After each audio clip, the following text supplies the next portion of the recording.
one time, so it's 80%, so they're always pretty much new.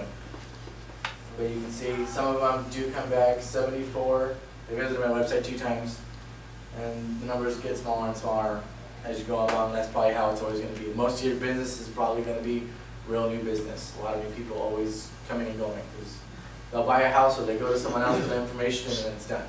So you probably have, I would say, a maximum of about 30 days from that person hitting your website to really get involved and try and contact them, or for them to contact you to actually capture it, to get a real solid lead. Recency.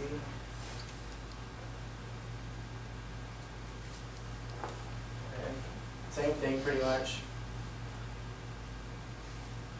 For most businesses. So like I said, most people are only going to visit you that one day. So just keep that in mind. The more content you have, the more people will want to come back, but everything's real fast paced, just keep that in mind. I think I have a pretty good website, and nobody really comes back to it. They always try to really find something new. Antoinette, can you get, I printed off another pamphlet for the gentleman. Oh, you got it? Yeah, I was about to print it. Thank you. Huh? Did you print too? Oh, yeah, actually, sorry. Thank you. You're welcome. Okay, so that's that. Length of visit. I like looking at this, see how long people are really staying on your website. It's only going to be an average, but 462, we're only there for less than 10 seconds. Okay, so you can see the numbers. Don't lie. Okay, but you'll get better in time. I don't have. It's not really too bad. I mean, I have 48, 74, 68, 27 that are there for a couple of minutes at a time, and that's, you're not going to be able to capture every single person that lands on your website. You know, it's just like we talked about earlier. It's just a percentage.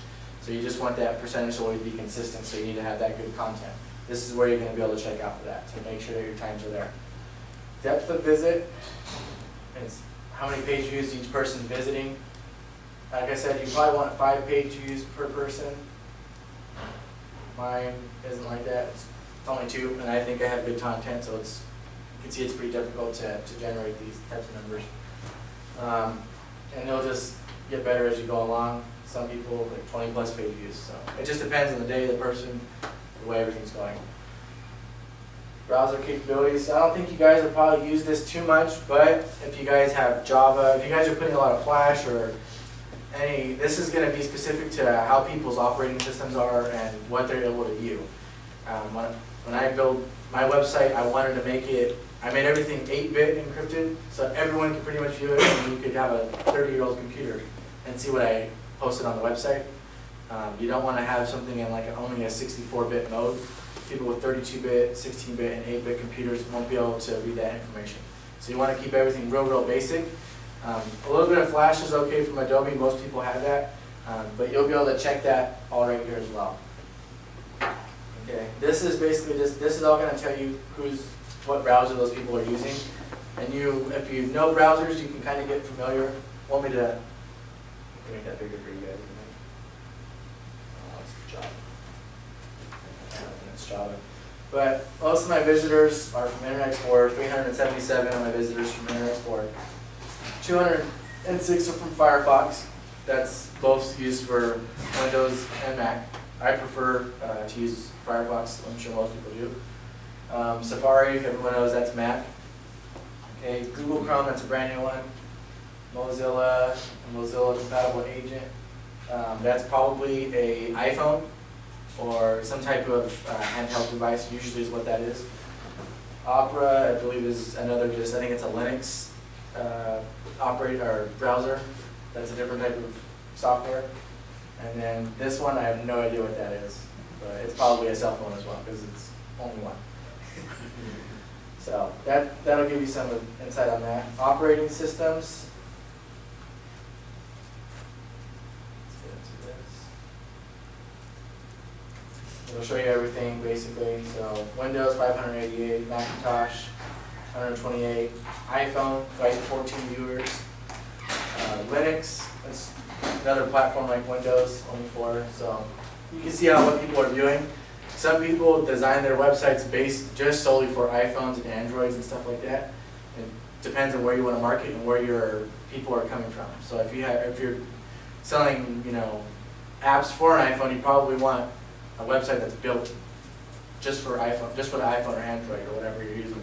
If you're using something that people need to have flash and all that, you're going to design it for a computer. So you need to keep that in mind when you're designing a website, what you're going to be broadcasting that to.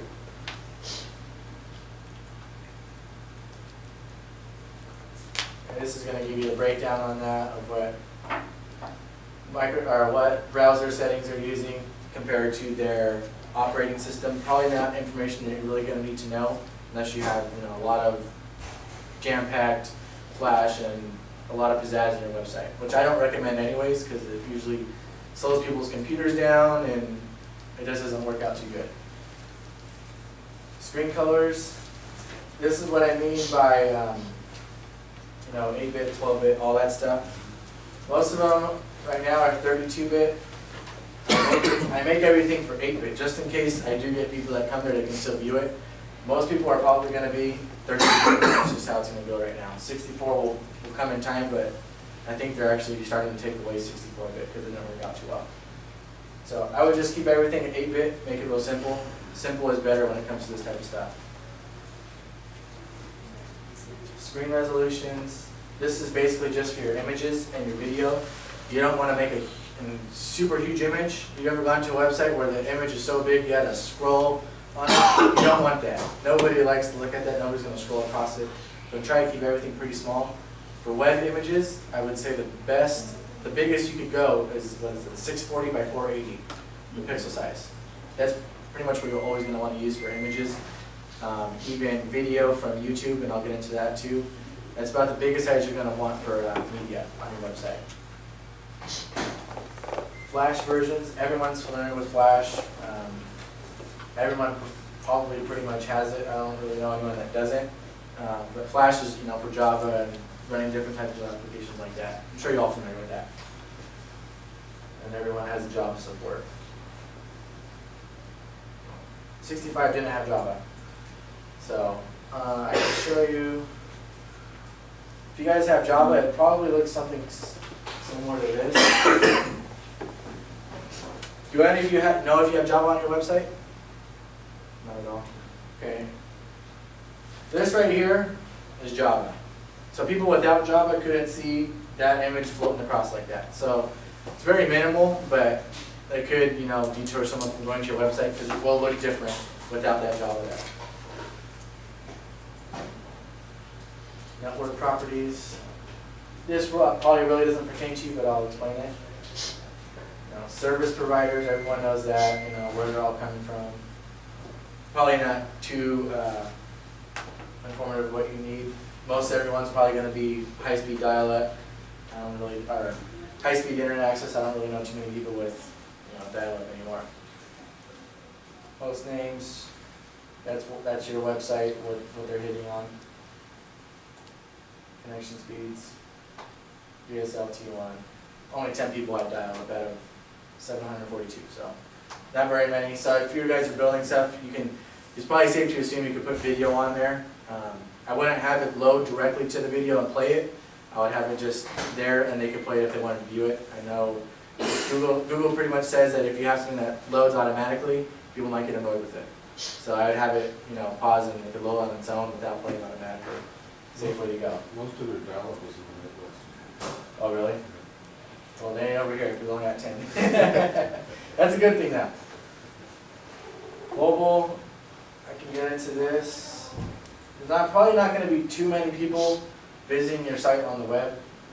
I have 14 from iPhone, less than 21. So you could probably all safely assume not too many people are going to be visiting your website off their mobile phone. Maybe if that's the type of business you want to market to, but for most of us, probably not. So this information might be a little out there a little bit.